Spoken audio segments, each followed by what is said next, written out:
We're halfway through the NFL season, and I just want to highlight who's playing some good football. So I came up with an AFC and an NFC midseason all-pro team, as well as a midseason all-rookie team. But stick with me until the end. I'm going to hand out some midseason awards. But what's crack-a-lackin'? It's your boy, Broshmo. Just in case you did not know, so go ahead, become bro and subscribe. Leave this video a thumbs up if you enjoy the content as always. Let me know what you think in the comment section below, because I love having that nice, beautiful football discourse. Give a shout out to my Bandit hoodie too, right? Blue all the way, baby. But let's go ahead, get into the sucker star with the AFC. And this is my all-pro offense. As I know people are going to get mad at, because I'm a Dolphins fan.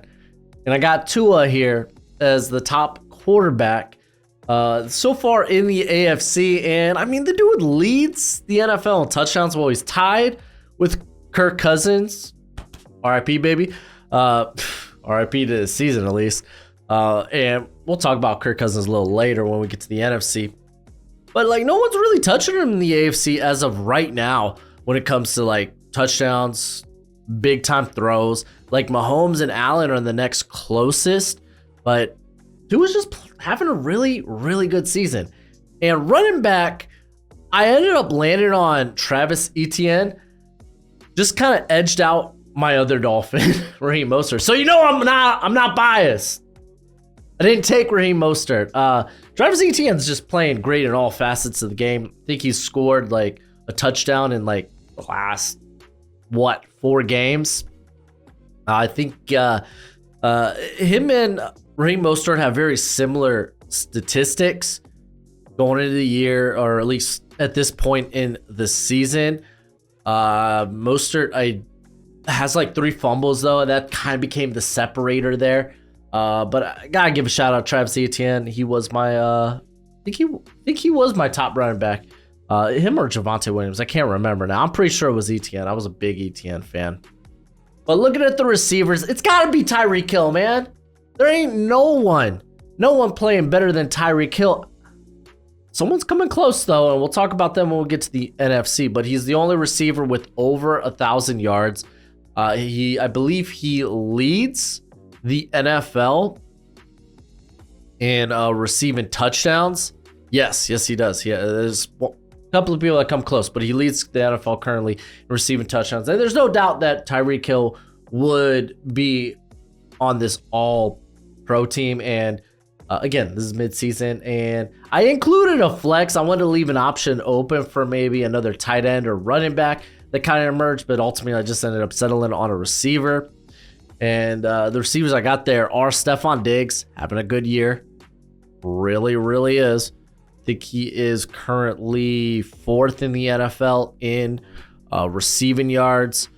His drop percentage is just great. This man just doesn't drop the football despite how often he's targeted. And then obviously Jamar Chase, man, he has just been a force. And now with Burrow getting healthy, Higgins hopefully going back to the dominant number 2 that he was last season, the offense is looking better. But there was a stretch where it was like Jamar Chase was the offense. He was the only guy Burrow could really trust. So I think this is kind of easy. These are the top 3 receivers currently in the AFC. And Travis Kelce, do we need to talk much about Travis Kelce? I gotta give a shout out to Mark Andrews. He's playing really good ball, but Travis Kelce is basically a wide receiver. The offensive line I found interesting. I think when I do this at the end of the year, my like all-pro team, I'm just gonna limit it to like, okay, I don't care if you play left side, right side. I want the best tackle and guards, but at this point, I'm gonna highlight the best left tackle, the best right tackle. Currently, the best left tackle in the AFC, I think, is Colton Miller. You can make, or at least this season, you make cases for Rashawn Slater. I think you can make probably another good case for, man, can you make a really good case for anyone else? I mean, Tunzel, he's been really good, but he's only played in 4 games. He's coming back. But yeah, Rashawn Slater probably was the next closest. You look opposite of Miller. I got Braden Smith, who has been hurt, but surprisingly, the right tackle play hasn't been supremely great this season. Like Braden Smith, I think is kind of the hands down best right tackle in the AFC right now, thus far this season. A lot can change, but again, when I come back to do this list, I'm just going to take the best tackles.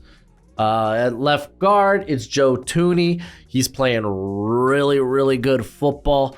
And then I got Robert Hunt, who is also playing really, really good football. Hopefully he's not hurt for an extended period. He did leave the game this past week. I kind of go through my injury reports today, so hoping he is good because the Dolphins are starting to get healthy, and he will be needed. He is necessary. At center, Tyler Linderbaum, surprisingly, the top center in the AFC right now. I was expecting like when I went in and started looking at the analytics, it'd be like Creed Humphrey.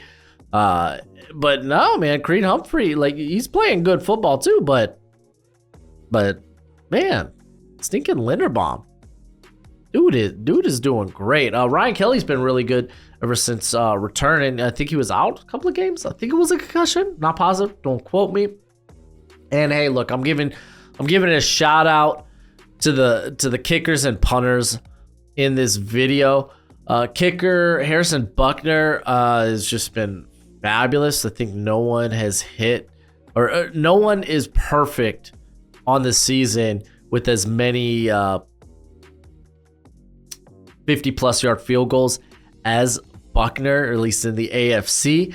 You got other guys like Matt Gase had a really, really good season, but he's missed a couple there on the 40-yard range. Dustin Hopkins currently leads the NFL, I believe, in most 50-plus yard field goals with 7. He's 7-7 from 50, so that's pretty sick. Chris Boswell, he's having a solid year, but ultimately I settled on Buckner, and Marvin Mims has been a fabulous return man. The Broncos may not want to use him offensively, which is stupid. That's what it is. But he has been really good. Xavier Gipson was another guy I was considering here, but Marvin Mims has just done it both punt and kick. So of course I got to highlight him. Let's go ahead, get into the defensive side of the ball for the AFC. As I think, let's go ahead and talk about like probably what everyone's going to be hot about, and that's maybe Quincy Williams getting edged out at linebacker here. It was pretty close. It was mighty close when I was going and looking at everything. I think Roquan Smith was the easy one for me, and then after that I was like, man, stinking Quincy Williams is balling, but so is Foye Oluokun, who, golly, man, he is everywhere. Only an 8% missed tackle rate, but already closing in on 100 total tackles. What he does in terms of pressure right now, for me, it just kind of edged out Quincy Williams. But I got to talk about Quincy Williams because he's having a phenomenal year. CJ Mosley's playing really good. I didn't want to just like shut out those Jets players because they're playing good football, and I really wanted to give them a mention on this list. The edge class is exceptionally difficult. Fun fact, it really, really is. I was having a very tough time deciding on who. Max Crosby, I think, was the easy one for me, which he leads the league currently in pressures. He kind of has been the defense for the Raiders, though, like occasionally, every now and then, like Malcolm Kuntz will have a kind of a good game. Adam Butler this past weekend. Tyler Hall's kind of like had good games at the corner position for the Raiders, but it's been on the back of Max Crosby. He has been phenomenal. And then looking at this next spot, I was like, golly, man, this is really tough. Like George Karlaftis is having a breakout year. TJ Watt's been his good usual self. Had an interception where he dropped back into coverage. That's great. Ultimately, Josh Allen from the Jags is having a phenomenal year. Pay that man, Jags. Ultimately, I settled on Myles Garrett. I believe he leads the NFL in win rate or win percentage, but it was really, really close. Trey Hendrickson too, like he's up there. I think Trey Hendrickson was actually my next guy in when it came to the edge. Looking at the interior, this sucked because for me there were 3 clear guys when it came to the interior for the AFC. It was Chris Jones, who got a late start because he was waiting to get paid. Quincy Williams, and gotta give a shout out to Jeffrey Simmons, man. He's playing great football. Just had a big game this past weekend against the Falcons. And he ends up being the guy that misses the cut here. But like all of them are having very, very good years. Like going in, looking at it right now, like if we're gonna compare, we got Jeffrey Simmons does lead all of them, or does lead Quentin Williams and Chris Jones with 31 pressures. But to be fair, Chris Jones has 30 pressures, so it's not like he's all that far behind. Quentin Williams, he's got 25, but I think he's been the best all around. He's been an exceptionally good run defender. That's kind of why he kind of sneaks into here. Chris Jones edges Simmons on sacks. I mean, hey, if you're gonna argue for Simmons should be in here, I'm not gonna fight you. It was an incredibly tough decision at the end of the day. Looking at the secondary, the Geno Stone, man, have yourself a year. First off, holy freaking moly, man, he has been good, so stinking good. He's got what, 5 picks on the year already, 5 interceptions, just insane. Had to include him, but I do think that Javon Holland is playing like the best safety in the NFL currently. You can make an argument. Maybe some other guys should be there. Antoine Winfield, which we will talk about, make a case. But man, Holland's having a really good year. It was a bit tougher at the corner position specifically. Having to choose. Darius Williams, I thought, ended up being an easy one for me because just the production is great. 3 interceptions, 11 pass breakups. The guy is balling out. A 3.3 missed tackle rate. Phenomenal for a corner. And I ended up going with Sauce. The numbers are never going to be like insane for Sauce. I think he only has like 3 pass breakups this season. It's just teams aren't throwing his way. They really, really aren't. So I ended up putting him up there. Like in all honesty, I don't think there was another corner that I could have fit as corner 2 in this list. I mean, so much so you look at my flex and I got a safety, Jabril Peppers, who, hey, have yourself a year, Jabril, dude. Looking really, really good for that Patriots squad. Mainly playing free safety there, but he will dip down in the slot. He's played corner 53 snaps this season. He's literally playing everywhere for the Patriots. You love to see it. He's got already close to 50 combined tackles this season. He's got 2 pass breakups and interceptions, just playing good football. And he ends up being the guy that kind of sneaks in here. If we want to talk to punters, like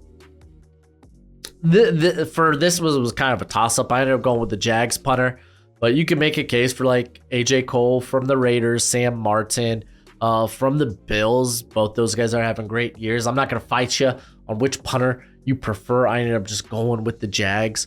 And Miles Kilbrew ended up being my special teamer. Kind of tough. I was looking at, okay, who leads in tackles? How about assists? Stuff like that. Where they snapped, like total wise? What's their usage? Are they just like kickoff? Or are they being used kind of like all over the place? And that's kind of Kilbrew. I do want to give shout out to some young guns like Tyson Anderson, who, if you don't remember, former Toledo guy that I really liked a couple of years ago, I think. Playing for the Bengals, been a really good special teamer as well as another cat that I really liked out of Maryland, and I was hoping he would eventually be a starter there at safety, but Nick Cross is playing good football as a special teamer, which doesn't surprise me. That guy flies around the field. Let's go ahead. Let's get to the NFC, starting with the offense. Kirk Cousins shout out. Let's go. He deserves it. Honestly, don't think anyone is close to his level in the end. Well, at least was close to his level. You can make a case for Jalen Hurts because he's got all that rushing production, or at least tush pushes into the end zone. He's literally got 6 rushing touchdowns this year. And I imagine at least 5 of those were the tush push. Maybe even all 6. But Kirk Cousins was playing great football. Now that his season is over, unfortunately, because of the ACL, he's not going to get a shout out at the end of the year. So I'm going to do it here, man. You got to show the Kirk Cousins love. Christian McCaffrey, he's the best running back in the league right now. The man has scored, a touchdown in like 16, 17 straight games. So, yeah, no, he was always going to be here.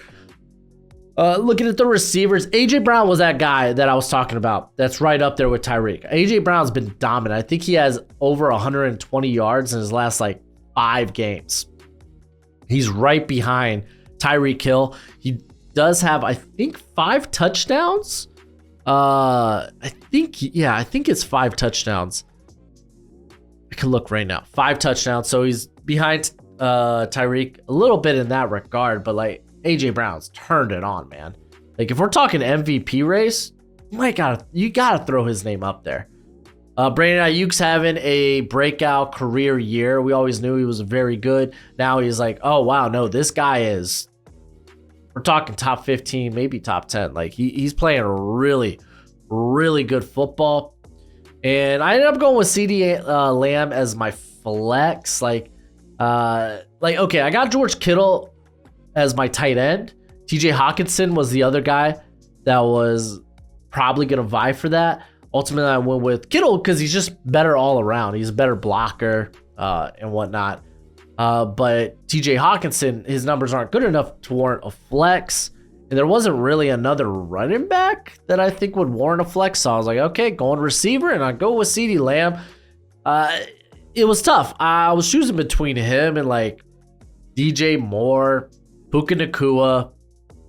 Lamb coming off the big game this week really helped push him to this spot. So I ended up going with him there. The offensive line feels so much better in the NFC. Tristan Wirfs, banger year. You look to the right side, Penny Sewell, banger year. Chris Lindstrom, best guard in the league, by the way. Tyler Smith's having a really good year too at left guard, and I can see why they want to keep him there. But golly, if I'm the Cowboys, this man was good his rookie season at left tackle. Kick him to left tackle and go find yourself a new guard. Then Jason Kelce ends up being my center. That one was a bit more tight than I'd expect. But here we are. I ended up taking him. You see who was the cat I wanted to give a shout out to in the NFC. At center. Oh, here we go. It was probably Ragnow. Yeah, no, it was definitely Frank Ragnow. Kelce has allowed less pressure. He hasn't been penalized this year. Ragnow is dealing with, I guess he's had this is it turf toe or some sort of toe injury for the last year and a half or so. But dude, still playing great football. You love to see it. You just love to see it.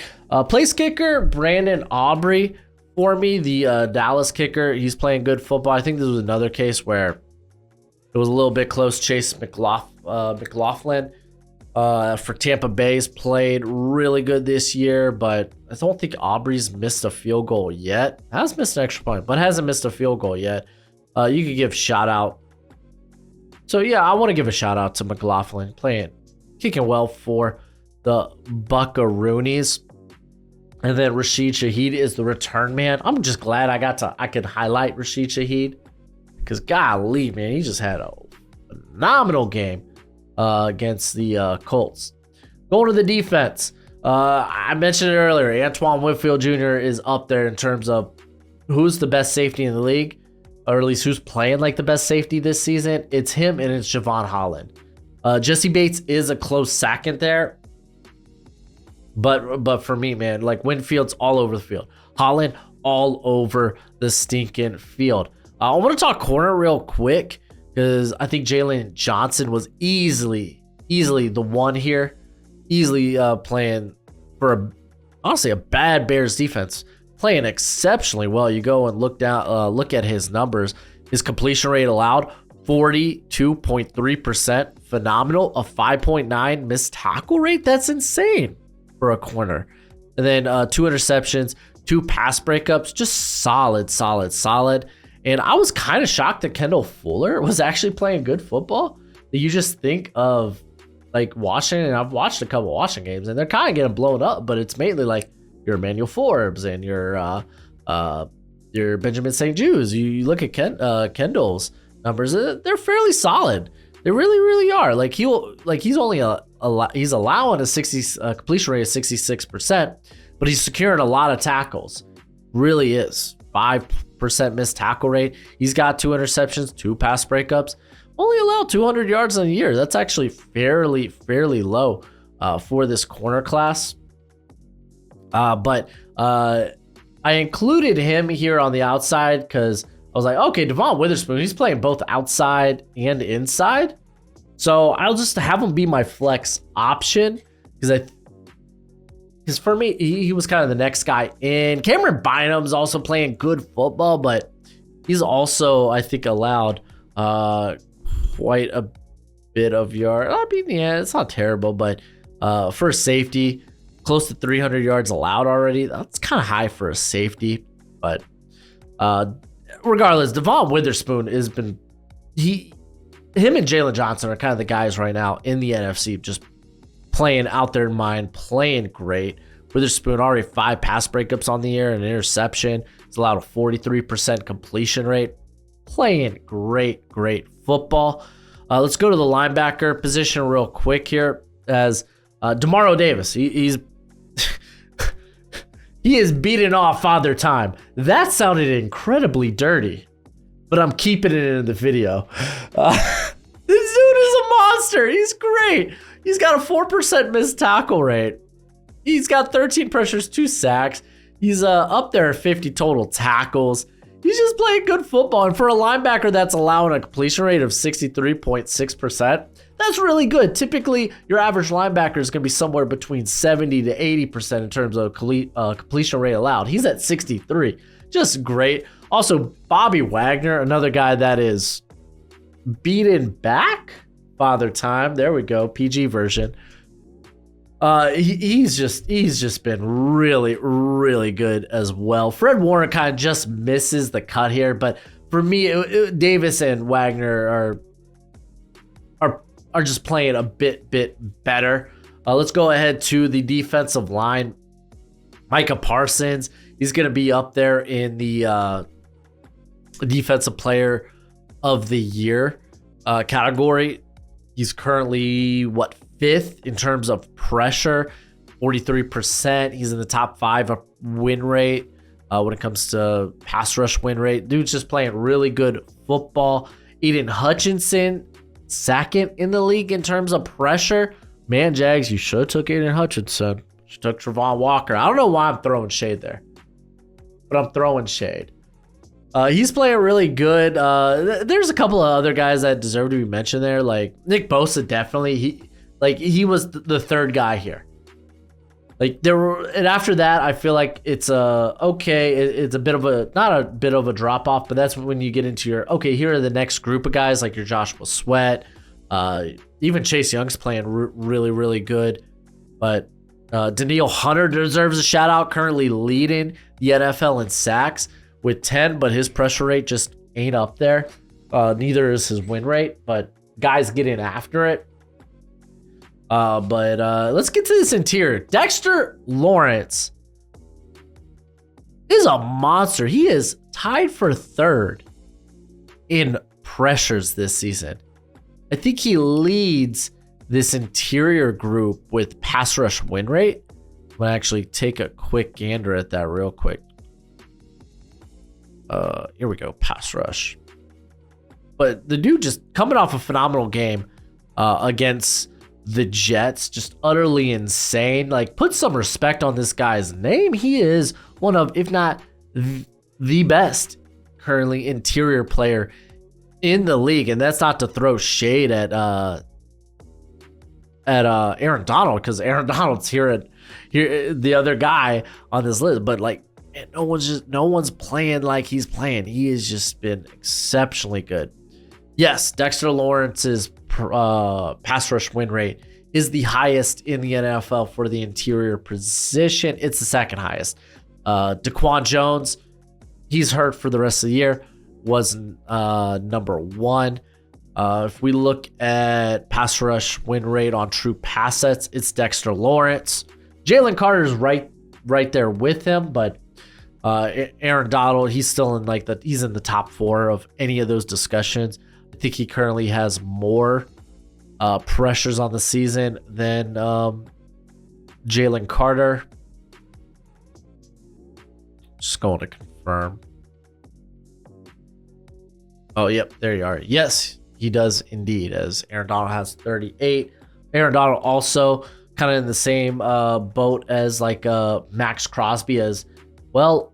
I am the defense. So I got to go out here and have me a good game. Let's talk about the special teams part here real quick. As with punters, Bradley Pinion, I just think is the best punter in the league. He leads in, I think, yards per attempt. He is up there in terms of hang time, one of the biggest hang times on the list. People are going to throw out there Voldemort, which it was close. It was him or Voldemort for me. Maybe you make a case for the San Francisco's punter, but ultimately I settled on Pinion. And then special teamer for the NFC, George Odom, one of the best special teamers currently in the NFL, in my opinion. For me, it wasn't really that close, though. When we get to my all-rookie team, you'll kind of see the guy that I think probably had the next best case here for the NFC special teamer. But let's go ahead and let's get to that all-rookie team. So here is my midseason all-rookie team, starting with the offense. As, of course, it's CJ Stroud. Will Levis just had a really good game against the Falcons. So maybe at the end of the year, maybe this is Will Levis. But currently, it is Stroud, who actually just lost to Bryce Young this past week, which maybe Bryce Young could bring it together. I got Bijan as the running back, but Devon A-Chain in the flex, I think, was easy. Like, if I ended up including a receiver in the flex rather than a running back, like A-Chain would be the running back. It's a shame he got hurt. Like, this guy has been flipping phenomenal. Like, speed kills.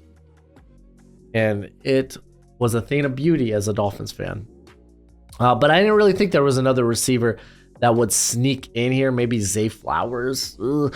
But Puka Nacua, kind of easily, he's going to be my rookie, offensive rookie of the year through this midseason point. He has been phenomenal. And with Cooper Kupp back, it was cool to see his role not diminish.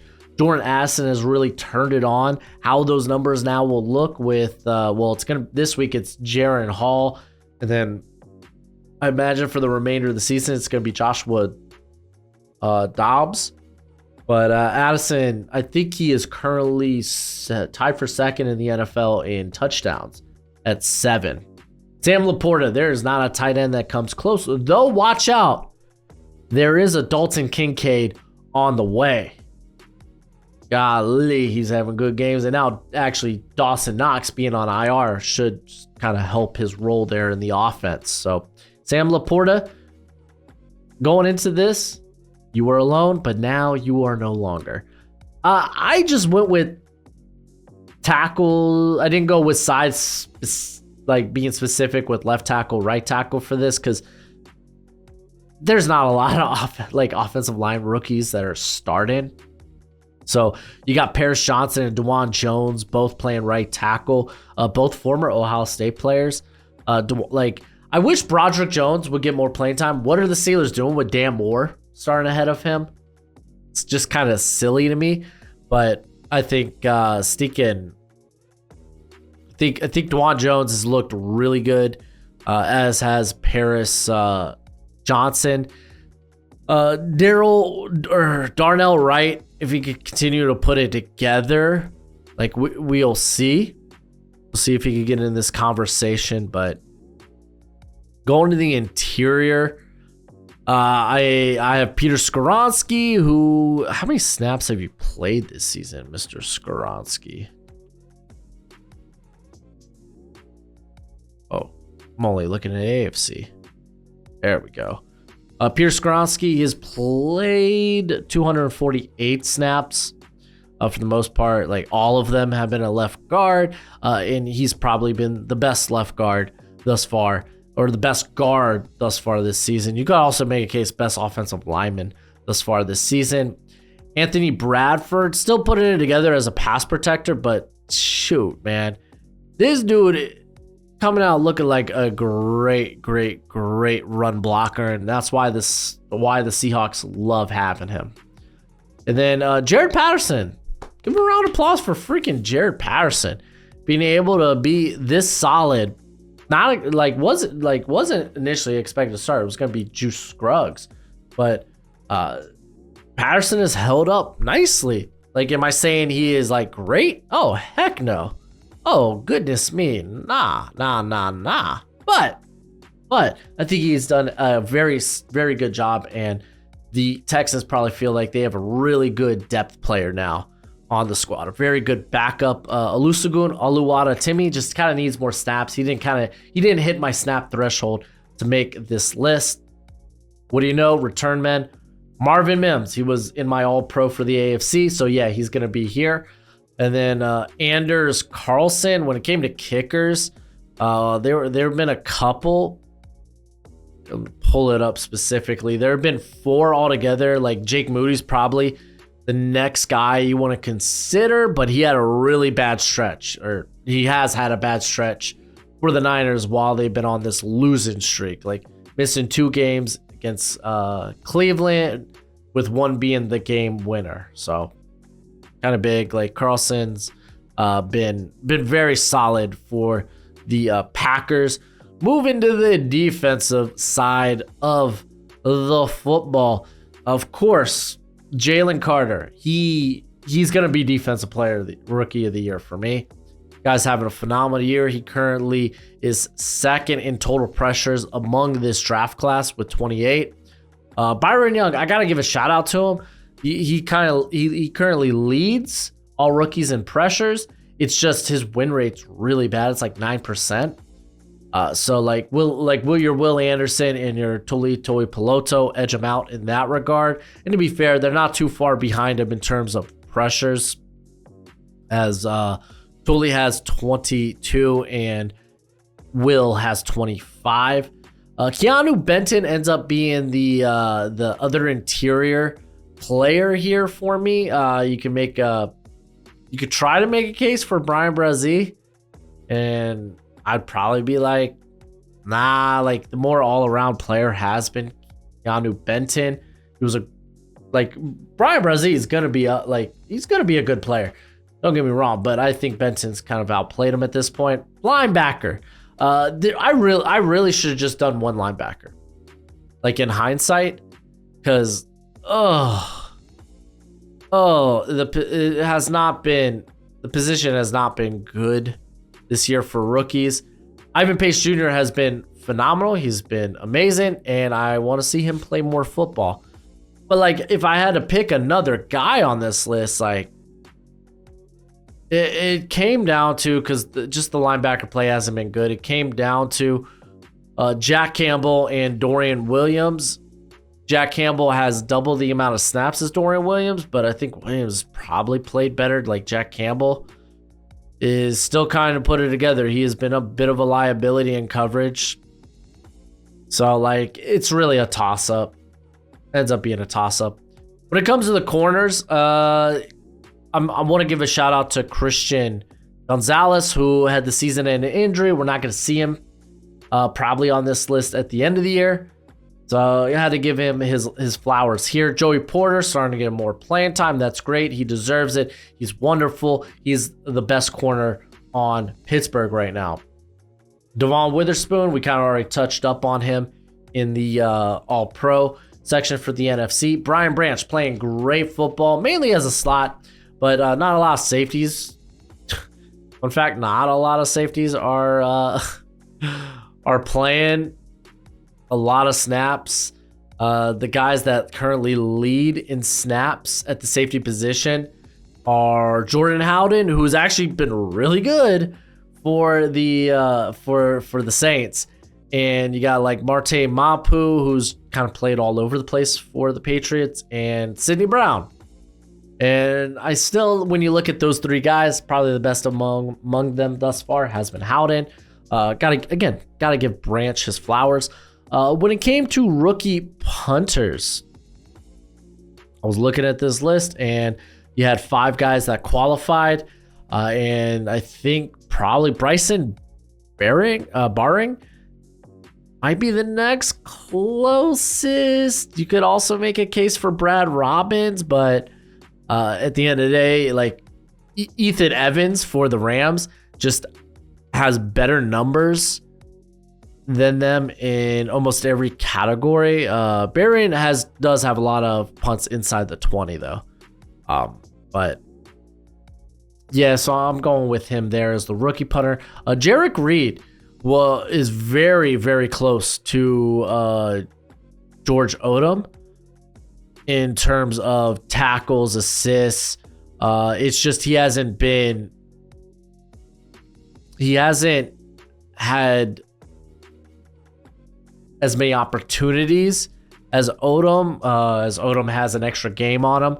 So it's going to be interesting when we come back and look at, okay, who's the special teamer of the year for the NFC, because I think Jarek Reed who was someone I liked coming out of New Mexico. Which one's the Lobos? He was a Lobo.